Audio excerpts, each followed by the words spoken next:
राधे राधे भक्तों, जय श्री कृष्णा, जय श्री बांके बिहारी लाल की जय। भक्तों, कार्तिक मास महात्म का छठा अध्याय आज के वीडियो में हम श्रवण करेंगे। कार्तिक स्नान की विधि, तिथि व पूजा का ज्ञान। तो चलिए भक्तों, हम कार्तिक मास महात्म का छठा अध्याय श्रवण करते हैं।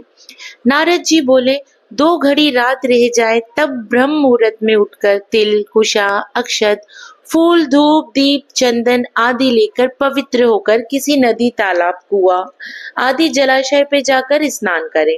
मनुष्य की बनाई हुई नहर आदि में स्नान करने से जो फल प्राप्त होता है, उससे 10 गुना अधिक फल झरना में, झरना से 10 गुना अधिक फल गंगा में आदि नदियों में, और इससे गुना अधिक फल संगम में स्नान करने से मिलता है तथा तीर्थ में स्नान करने का दुगना फल होता है। भगवान विष्णु का स्मरण करके स्नान का संकल्प करें। तीर्थ तथा देवता आदि को क्रम से मंत्र बोलकर अर्घ्य आदि देवे। अर्घ्य का मंत्र आप जरूर श्रवण करें और उसे जरूर पढ़ें। कमल नाभ भगवान को नमस्कार है, जलशयी भगवान को मेरा नमस्कार है। हे ऋषिकेश, तुम इस मेरे अर्घ्य को ग्रहण करिए, आपको मेरा नमस्कार है। बैकुंठ में, प्रयाग में और बद्री का आश्रम में जाकर भगवान में 3 पद स्थापित किए हैं। इस प्रकार मुनि, वेद और यज्ञों सहित विष्णु ने जहाँ पद स्थापित किए हैं, वहाँ के सब देवता हमारी रक्षा करें। हे जनार्दन, हे देवेश, हे दामोदर, आपको नमस्कार है। मैं इस जल में प्रवेश करता हूँ। हे दामोदर, आपके अनुग्रह से मेरे सब पाप दूर हो।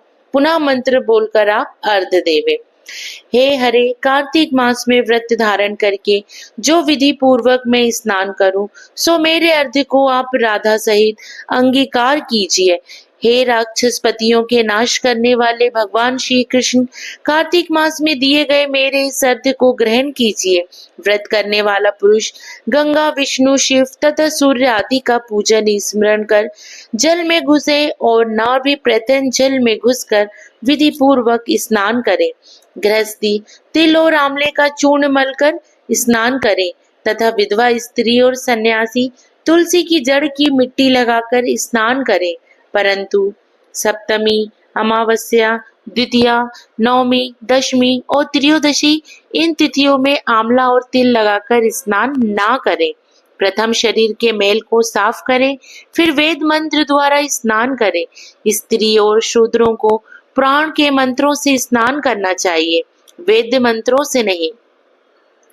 भक्त भावन जिन प्रभु ने देवताओं के कार्य के निमित्त 3 प्रकार का रूप धारण किया था, वे पाप नाशक प्रभु कृपा करके मुझे पवित्र करे। जो विष्णु की आज्ञा से इंद्र सहित सब देवता कार्तिक के स्नान करने वालों की रक्षा करते हैं, वे मेरी रक्षा करें। बीज रहस्य और यज्ञ सहित सब वेद मंत्र तथा कश्यप आदि सब मुनि और देवता मुझे पवित्र करें। गंगा आदि नदी, तीर्थ और सप्त सागर के साथ नदी एवं तालाब मुझे पवित्र करें। अदिति, आदिपति, व्रताएं, यक्ष, सिद्ध, सर्प, त्रिलोकी की औषधि और पर्वत मुझे कल्याणकारी हो। व्रती मनुष्य इस प्रकार स्नान करके हाथ में पवित्र धारण कर देव, ऋषि और पितरों इन सबका तर्पण करे।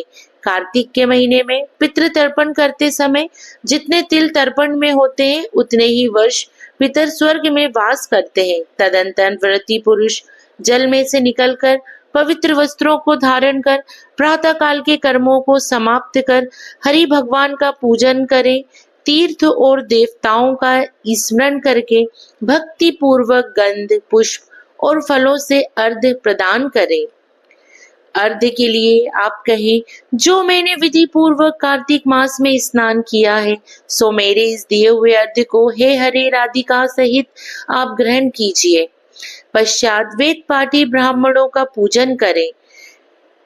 गंध, पुष्प और तांबुल चढ़ाकर बार बार नमस्कार करें, क्योंकि ब्राह्मणों के दक्षिण चरण में तीर्थ और मुख में वेद रहते हैं, अतः उनकी पूजा करने से भगवान प्रसन्न होते हैं। पृथ्वी पर ब्राह्मण विष्णु के रूप हैं, इसलिए अपना कल्याण चाहने वाले कदापि इनका अपमान और विरोध ना करें। फिर हरि की प्यारी तुलसी जी की पूजा कर परिक्रमा दे, नमस्कार करें और कहें कि प्रथम तुम्हें देवताओं ने बनाई, फिर मुनियों ने पूजा की है। हे हरि प्रिय, तुम मेरे पापों को हरण करो। फिर स्थिर चित्त से पुराणोक्त हरि कथाओं को श्रवण करो तथा भक्ति पूर्वक उन ब्राह्मणों का पूजन करें। भक्ति पूर्वक पूर्वोक्त विधियों को करने वाला नारायण की साल्योक्ता को प्राप्त होता है। रोग और पातकों का हरने वाला, उत्तम बुद्धि, पुत्र और धन तथा मुक्ति के देने वाले भगवान विष्णु के प्यारे कार्तिक के व्रत की सिवाय और कोई व्रत नहीं है। भक्तों, इस तरह कार्तिक मास महात्म का यह 6वां अध्याय पूर्ण हुआ। भक्तों, मुझे उम्मीद है कि आप सभी भक्त कार्तिक माह के इस महात्म को जरूर श्रवण कर रहे होंगे।